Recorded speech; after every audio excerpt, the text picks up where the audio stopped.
Hello and welcome to Searching for Service, a show designed to help current and future Rotarians find purpose through service.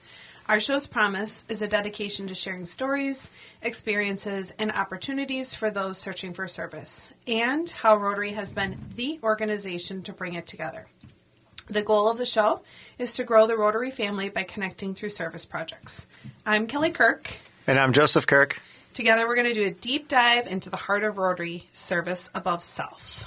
Woohoo! Woo. Do you ever notice that one sentence is a run-on sentence every week? Yes. I'm always like, yes, I do. Punctuation. I think you. I did write that. Hey. I will take full accountability for it. Well, welcome, everyone. And as all of you know, we love to entertain having guests on this show. And today we have Eric Johnsrud, who is the Vice Chair and Country Officer for North Star Youth Exchange. For Spain. España. So, welcome, Eric. We're happy to have you. Well, thank you. I'm glad to be here. Good. Well, and we're excited to hear more about you. And we did a little bit of a dive before we started the show and went live. So we've got some fun facts about you. But let's start with, where are you from? Well, I grew up around Albert Lea on the family farm that's still in the family after, I think it's almost 150 years now. Oh. Wow. And went to college at Gustavus Adolphus College in St. Peter, where I met my bride. Lovely. Went to law school at William Mitchell College in St. Paul. And I practiced law for a year in Alexandria, Minnesota, before we moved to Winona. And I practiced there for 36 years in a private practice. I have three ties to you on all of this right now. First and foremost, my mother grew up in Fairmont, Minnesota, which I know is not too far from Albert Lea. We used to drive through it. I went to St. Mary's University in Winona, Minnesota. Oh. Okay. So I'm like, Gustavus, yes. Oh, I know all of this. That's wonderful. Thank you so much for sharing all of that detail. So Joe joked earlier that you're a recovering lawyer. Retired, I feel like every attorney I talk to that is retired is like, yeah, still recovering. Yeah. And you had mentioned that you still get questions, correct? Oh, yes. Well, I retired a little over a year ago, and people always, I have one friend who says, you need to do my will for me. And I said, nope, can't do it anymore. Don't have malpractice insurance, and the state doesn't allow me. Were you an estate attorney, or what was your focus? You may have most of mentioned my it, sorry. focus was real estate and business law and probate estate planning type things. Okay. Very fun. Cool. After retirement, though, we moved to Northfield. So we now live in Northfield, Minnesota. Okay. And I'm a member of the Rotary Club here, as I was in Winona. I've been involved in Rotary for, 37 years. Wow. And that you literally just stole the words out of my mouth. I was going to ask you if you are a fellow Rotarian and which club it was you were a part of. 37 years. That's, for somebody who's only been in Rotary for a year, quite impressive. Well, of course, my parents made me join when I was 5 years old, so. Yeah. Love it. How were you introduced to Rotary? Well, when we moved to Winona and I joined the law firm there, the partners in the law firm said, you need to join a service club. And the other attorneys in the office, they were in different clubs, and no one was in Rotary, so I joined Rotary, and I have never regretted it. But it's been definitely an interesting and rewarding experience. That's fantastic. Do you have a favorite service project that you've done? Probably so many to pick from, right? Well, I just consider Youth Exchange the ongoing service project because sure. it just kind of never ends. And I remark to people that this is kind of like practicing law because once you complete one thing, you start on to a next. So it just keeps going around and around and around. The top of one mountain is the base of another one, right? That's about it. How did you get involved with Youth Exchange? Well, initially, shortly after I joined, the position opened for Youth Exchange Officer, and I said, well, I'll give it a try. And I did it for several years. Then I kind of got out of it doing some other things, working on, Paul Harris Foundation type stuff. And then I got back into it later, and I wasn't really that involved in North Star itself, the larger Youth Exchange program, but I was working at the club level. And then my daughter, after we'd been a host family for a student from France, got the Youth Exchange bug and applied for long-term exchange, and she was selected to go to Spain. And she went on Spain she was on a long-term exchange in 2013 through 2014. And shortly after her leaving, I took over as the country officer for Spain, working with counterparts in Spain on exchanges. Very cool. Where did she end up going? She went to Tres Cantos, which is a northern suburb of Madrid. And since then, she got the bug. She got what we call Wanderlust. But she later, while she was in college, she spent a semester in Argentina. So she's basically fluent in Spanish at this point. That's great, and then that's the connection to you becoming the country officer for Spain. That makes sense. Yep, makes complete sense. That's what got me involved there. And since then, I moved up a little bit. I'm vice chair, and I'll be the chair of the program starting in July. Ooh, congratulations. Yes, congratulations.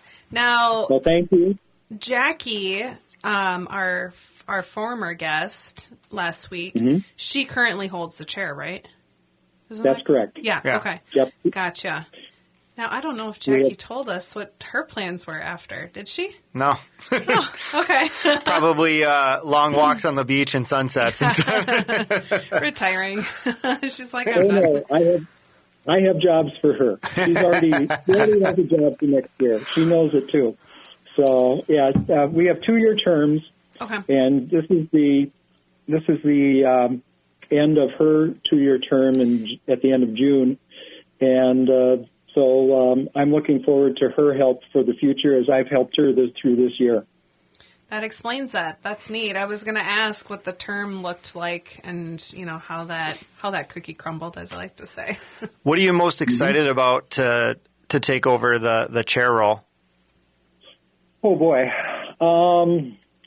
Well, I see a lot of challenges. After 2-year hiatus from Youth Exchange that we had due to COVID, Jackie has done a lot of work building up the program again, and we still need to get back to where we were before COVID. And I have lots of ideas on this end. Whether they'll be able to come to fruition, who knows? But that's a good thing when you're first starting out as chair. Yeah, absolutely. We're really excited to hear more about, the future of what the Youth Exchange is going to look like and what your role is going to be. We're going to go ahead and transition into our next segment in the next minute or so. So we're just going to kind of cut this. It's funny. We were just entering into a subject. You could tell that was going to go like 5 or 6 minutes. Yeah. Yes. Completely. I understand. Yeah. So, we'll just transition. We'll roll out. Okay. Sounds good. Well, thank you, everyone. As a reminder, you're listening to Searching for Service, brought to you by Rotary District 5950 and 5960. I'm Kelly Kirk. And I'm Joseph Kirk. We'll see you in a few minutes.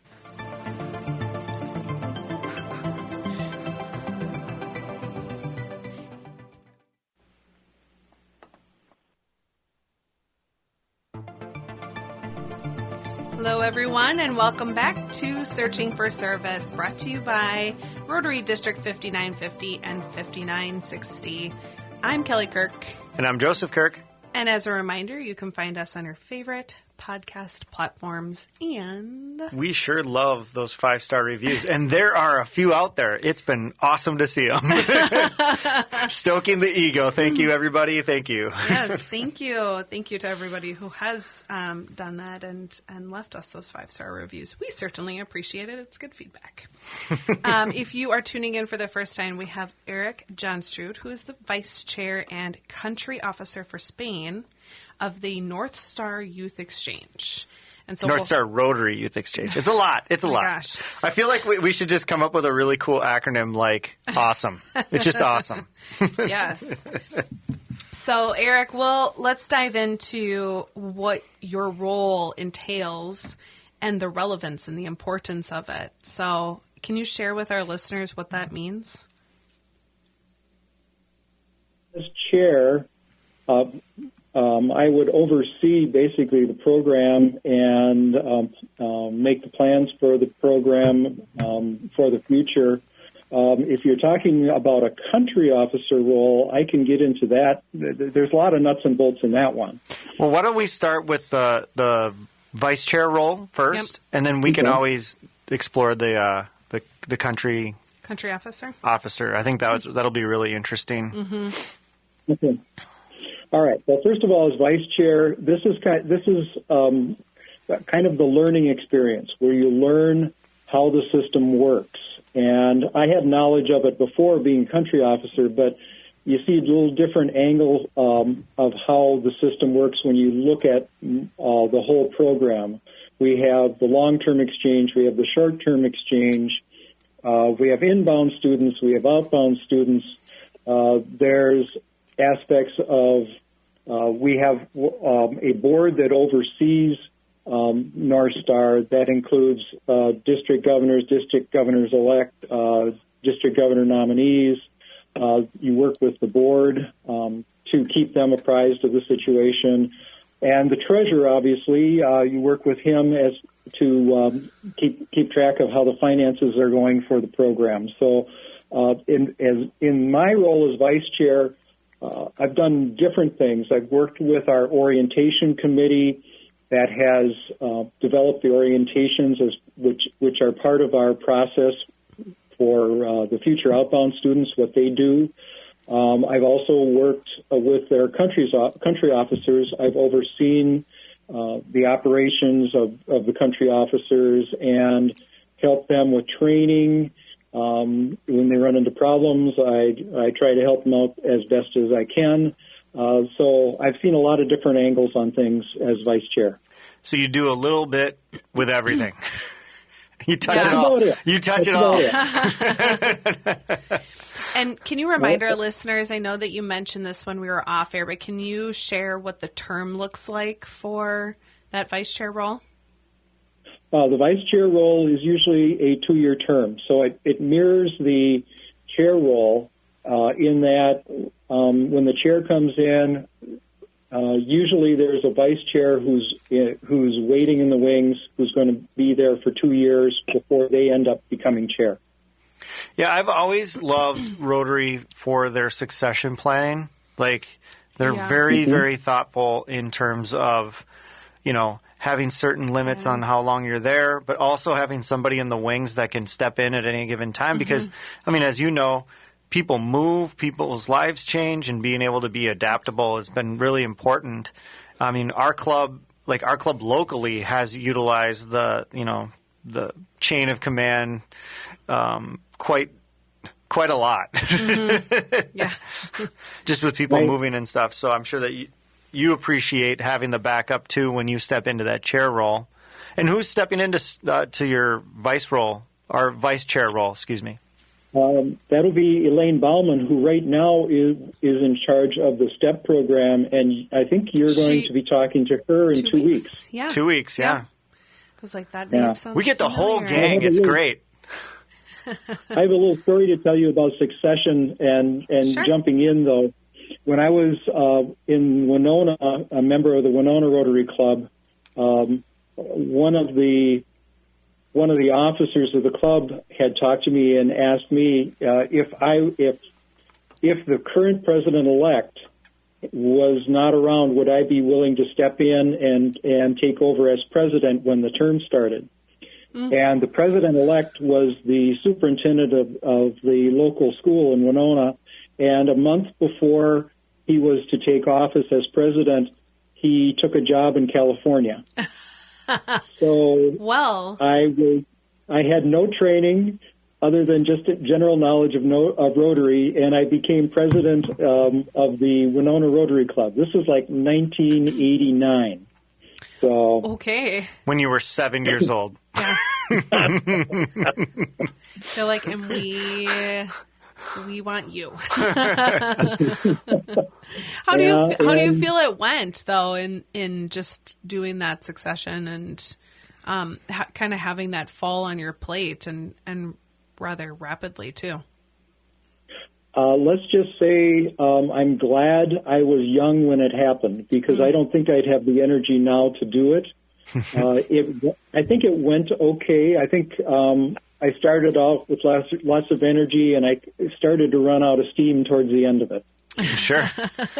You're drinking from the fire hose for sure. Yeah. How many? I picture that cartoon of the dog sitting at the table with like the restaurant on fire, and it's fine. It's fine. Yeah, it's fine. It's this fine. is all fine. This is all fine. What do you feel, so just a follow-up question from the vice chair and then country officer, what do you feel like the true importance is with both of those roles? Well, they're a little different levels. The chair is more of leadership and providing support to the volunteers that work in North Star, providing somewhat of vision for the future. The country officer is more hands-on, deal with the students that are here, deal with your counterparts, making those arrangements. So it can be pushing a lot of paper around, which of course falls within my bailiwick as a former attorney. Bailiwick again. God, Yeah. I've been here. I haven't heard bailiwick ever used ever, and then now I've heard it like 10 times. And you've used it, and too. I've used it. In conversations, like we've had friends over, and he's whipped great. that word out a couple times, and I'm like, good job. Good, yeah. Good word. It's a great word. Maybe talk a little bit more about what the country officer looks like. Sure. The country officer, let's start with a typical year. What the country officer would be doing. Initially, the country officer would make the contact with the country they're assigned to, in my case, Spain, to talk about, okay, how many students do you think you want to send to us? How many can we send to you? Typically, we have a one-for-one exchange, and with Spain, we've had pretty good relationship. We usually send 4 or 5 students from our program to Spain, and they send 4 or 5 back to us. Mm-hmm. It's just working with them to work out the agreement, which has become pretty standardized at this point. But then what you do is you will start to prepare the outbound students for going to Spain. Now, we have an orientation process where we have 3 orientations that cover a multitude of subjects, but part of those orientations are breakout sessions for each country group. Mm-hmm. And during those breakout sessions, we'll talk about things that they need to know about Spain, things that they need to know about how to get to Spain, mm-hmm. like visas, which with Spain is a rather complicated process. But those are things you cover. You talk to the parents, you talk to the students, and explain all those things. And it's to a certain extent, it's reassurance too that this will all happen. Sure. And once you get done with the orientations, the students compile their documents for the visa application. They have to go to Chicago for their visa application in the case of Spain, and then we set up their flights and put them on a plane, so they arrive in Spain first week of September. Wow. So that's the outbound process. But then at the same time, we're having students come in from Spain. We welcome them at an orientation in September, and then we will see them off and on during the year as country officers at events. They come to one of the orientations and talk to the future outbounds and talk about what life is like in Spain, and they're involved in district activities. For instance, Rotary Awareness Day at the Capitol, we had 36 inbound students at Rotary Awareness Day, and they were involved in the program. They had Capitol tours. They got to see the Senate in session, and we had some photos in the rotunda. So that was a great day for the inbounds. They had a great time with that. What a cool experience. You're like the transition officer, essentially. Yeah. You help transition people out and people in. A lot of logistics That's happening. right. I'm excited to hear more about that in our next section here. We're going to be transitioning out of this one, but I have a really great question for the next segment too, and I can't wait to ask it. Hey, goody. As a reminder, you are listening to Searching for Service, brought to you by Rotary District 5950 and 5960. I'm Kelly Kirk. And I'm Joseph Kirk. If a candle shop burns down, does it smell good? Think about it.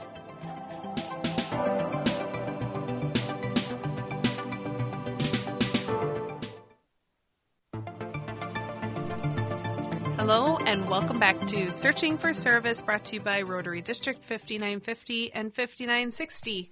I'm Kelly Kirk. And I'm Joseph Kirk, and the joke maker, essentially. As a reminder, you can find us on your favorite podcast platforms. And 5 gold stars, especially for that joke. But really think about it. Yeah, think about it. So, Eric, Stay away from candle stores, though. Yeah.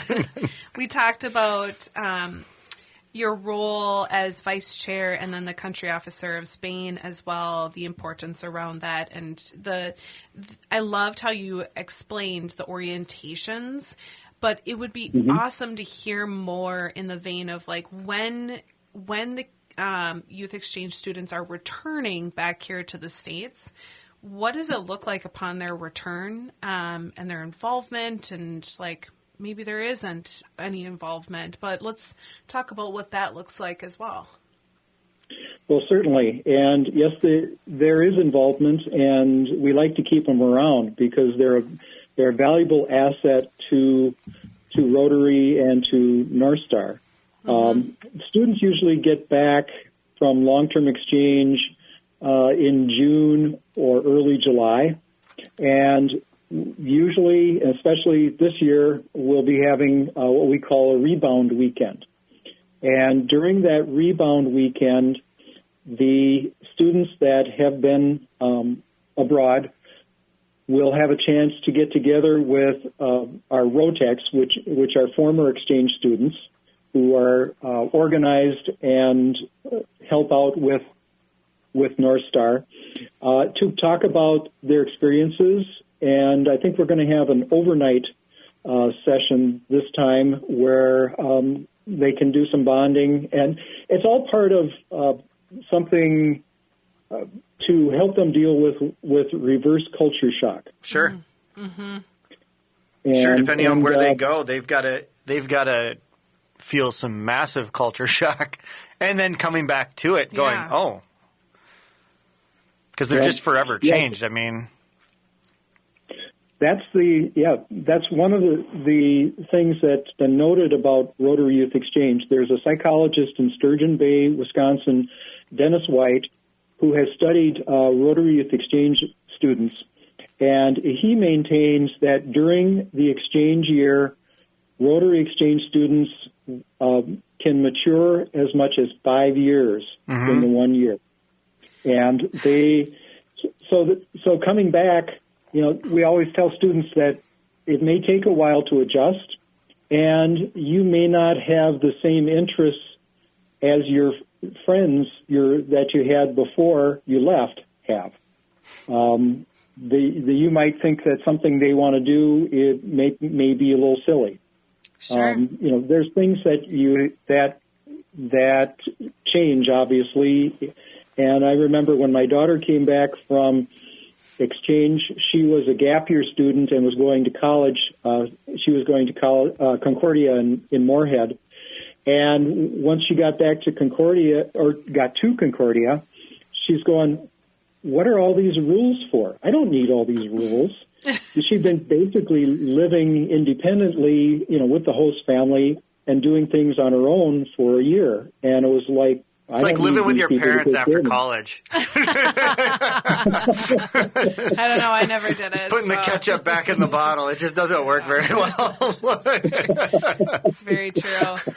Oh, I am so glad that we asked and posed that question, because I didn't even think about the psychology of all of it too. And I mean, obviously there's the culture exchange and the culture shock, but it didn't even resonate with me that also might be the case. But yeah, you don't think about the reverb when you get back. Right. But so fascinating to hear that there's this massive growth and maturity that almost levels somebody up. You ready to throw the kids in? They're on the path. How's that? I know. They've got a few years. They're 8 and 6, so they got a few years to go. But I think wow. I mean, it's certainly something that kind of gets your wheels turning about, if you have kids, how incredible of an experience that could be. It'd be sad and you'd miss them. Well, it immediately makes me think of when they talk about astronauts, when they go into space and then come back, and how pretty much everybody that's ever done it has, the way that they think changes, because the way that they contextualize the world changes so much. Mm-hmm. And it's, this is kind of a little microcosm of it. One question I wanted to ask in the last section that we didn't get a chance to is, it's got to be really interesting dealing with geopolitics. And I'm sure, you sound like you've got a country that's a little bit more mainstayed in terms of our exchange. But there's got to be some of the countries that we're exchanging with that, idealistically we're so different, or just the way that we run our policy, our politics, our culture is just so different that there's a huge gap to bridge, and I'm assuming that you guys are just absolutely integral in doing that. Oh, yes. We talk a lot with our students that are going out on exchange, that they need to realize that they are ambassadors for the United States and ambassadors for Rotary. And 100%, they're going to run into people who question them about things that are happening in the United States, about political activity and various things. And we talk to them about how to deal with that not to be confrontational, that, maybe turn the question around and ask the person, well, what do you think about that? And get their perspective on it, because that's part of the exchange process, is getting perspective. And seeing things differently than what we're accustomed to seeing on a daily basis here in the United States. Very interesting.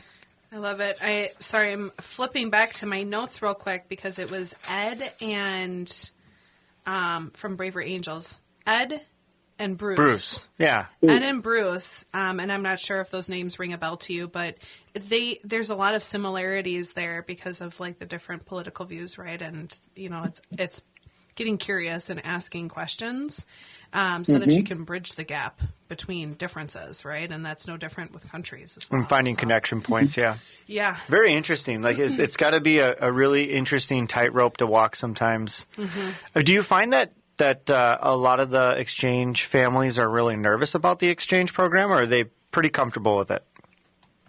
I think what happens is they might be nervous on the front end, and some of them are Rotary families or have had students that they've hosted, so they're familiar with how Rotary works.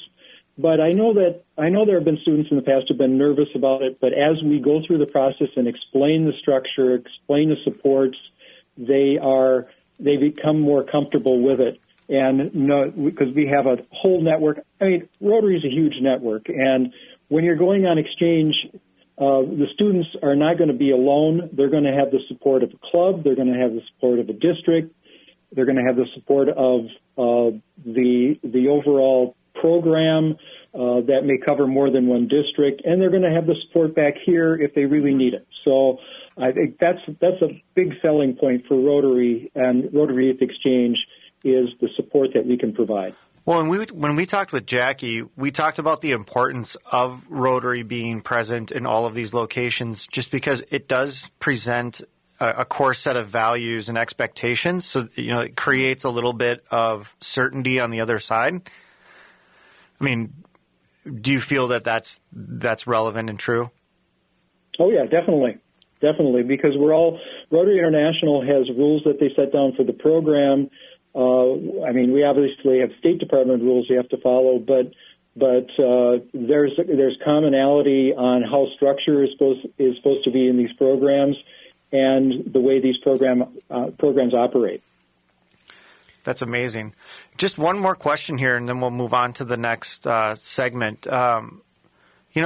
There's people out here that are non-Rotarians, and I know that a lot of the exchange people actually aren't Rotarians, but if somebody's out there listening and going, either they're thinking about their kids or they're themselves going and doing the youth exchange, what bit of advice would you give them? Well, if they're interested, I would say have them contact their local Rotary Club would be the first step. If they don't have one locally that they can identify with, they can certainly go online to North Star Rotary Youth Exchange and look at the information we have on the website that with regard to our program. Awesome. Great question, Joseph. There's one point. Could I make one more point? Sure. When we were talking, we got a little off topic when we were talking about the students coming back. But the rebound weekend is important from a different aspect, too. And that's where our ROTECs, our former youth exchange students, help recruit those returning outbounds into ROTECs, into that organization, so they can stick around and help out and be part of this whole exchange process.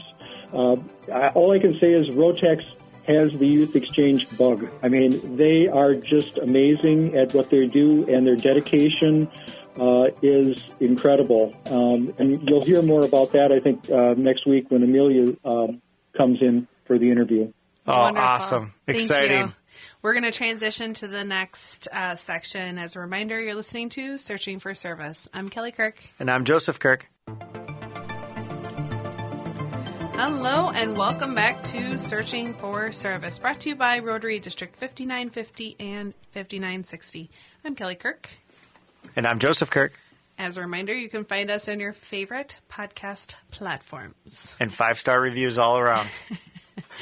As a reminder, we have Eric Johnsrud on. He is the Vice Chair and Country Officer to Spain for North Star Rotary Youth Exchange. I got it. Wow. Got it. That's just such a mouthful. Oh, my gosh. So in our last section, Eric, we talked about what does it look like and, just the psychology behind the, either going over to a new country and then returning back to your country as well. So thank you for that insight.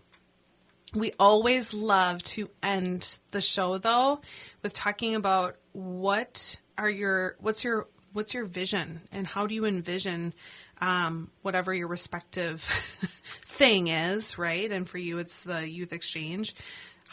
Talk to us a little bit about what that looks like and from your perspective. All right. Well, I see a lot of challenges for the coming 2 years and beyond. I think a big one for us is marketing youth exchange and getting the message out there. we're still trying to build the program up from COVID, and our student population as far as exchange students is down. Probably, I'd say we're about 60% of what we normally would have had prior to COVID. And I think we need to be doing more to market our product, I guess. It's our youth exchange program to the clubs, to the public, to parents, to students. We just need to get the message out there in the best way possible. Well, being on Rotary's #1 show is a great start. So Jackie did allude to like what those challenges would be, but what? So we talk about the challenges just in terms of like that number count and being down. What did you say? 60%? It was 40%. So they're 60% of what they were before. Gotcha. Okay, so 40%. And do you think it's just, is that still in the vein of COVID, or what do you think it is? Okay. Well, first thing I'll say is this is common to other Rotary Youth Exchange programs in the United States. I think also North America. And other places around the globe that the applicants for youth exchange, the numbers are down. Mm-hmm. So two things I think impact that. COVID is one. The other one is these students are in high school, and usually, and prior to COVID, you'd be rubbing shoulders with exchange students. Sure. During COVID, you weren't, because they weren't there. Mm-hmm. Sure. And I think that makes a difference. Just being around exchange students, people get exposed to different perspectives, different points of view, and get more interest in, okay, what is this youth exchange stuff? So I think that's one of the biggest factors that our numbers are down. Yeah, and the challenge for you is going to be you're not going to be able to use the COVID excuse anymore. Yeah. You're going to kind of be like, we're over crap. that hump. Yeah. Now we got to actually solve the problem instead of just go, oh, COVID screwed it up. Yeah.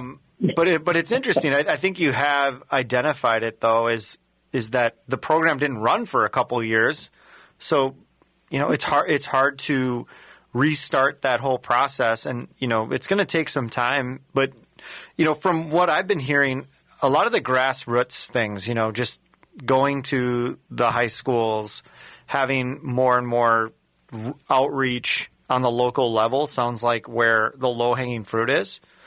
And that's definitely something that the local Rotary Club should be championing for you as well. Mm-hmm. Well, and that's another one of our challenges is figuring out ways that we can support those clubs in their efforts. There's still a fair amount of clubs out there that are hurting from COVID and a loss of membership, like other organizations have lost members. Mm-hmm. So we'll be looking at ways we can help the support clubs in, hosting an exchange student or helping promote the program with the high schools. Anything with maybe even sharing students. Maybe there's clubs in cities that are close together, and for instance, Austin and Albert Lee. Maybe one can host, and they can kind of share the student with the other club. Those are just ideas out there that maybe we can pursue. Yeah, I mean, I don't think that there are bad ideas. It's just we got to get out there and start doing it. I think of so much like on the local level of. Well, first of all, I think of how important youth exchange is to Rotary, and I don't know if it's talked about enough. Just about every guest has been, interacted with youth exchange on some level. Either they've been part of it or they've hosted as a family. They've been part of it in some way. So it touches all aspects. So it's really interesting to start those kids early in understanding what Rotary is, understanding what other cultures look like. And I do think it's truly one of the lifebloods of Rotary, and we've got to kind of get her back into shape. And You sounds like you're the guy for the job. Yeah. I don't. You talk about getting students early interested in exchange. It brings up a program I just recently discovered, and it's called Early Act. Maybe you're familiar with it. No. Okay, it's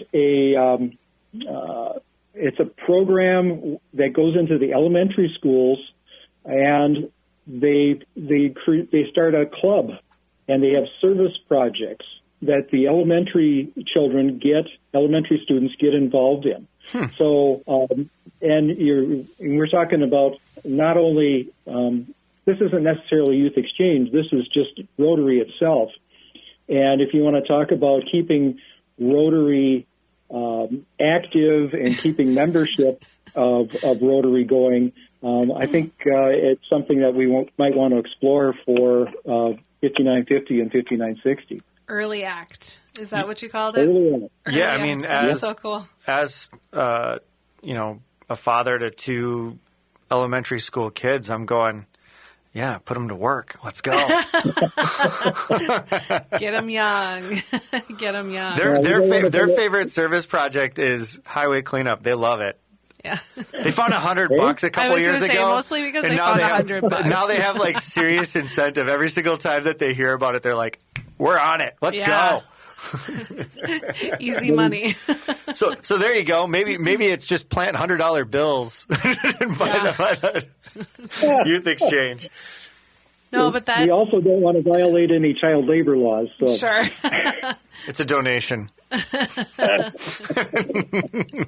No, it is an interesting concept, though, and we've got our district governor here right now, and I'm sure he's acutely listening in to maybe that as an opportunity before his term is done. Right, Lloyd? Thumbs up through the window, maybe.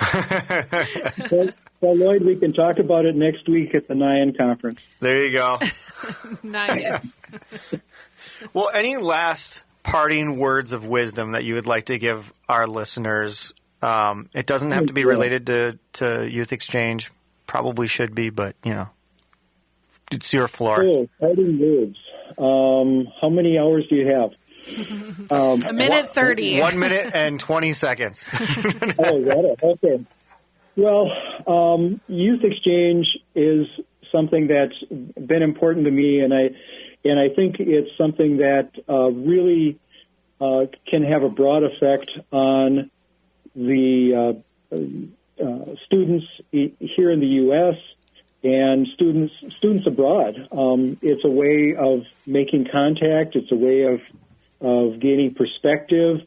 And, recently I had to fill out a survey about what would be a successful or a goal that would show that your organization has completed had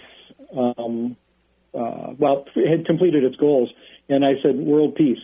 There it is. And we're going to have to transition out here, but world peace, I think, was the perfect ending segment. Rotary Youth Exchange equals world peace. Love it. Thank you to Eric. It was such a pleasure to have you on. As a reminder, you're listening to Searching for Service. It's time to stop searching and start serving.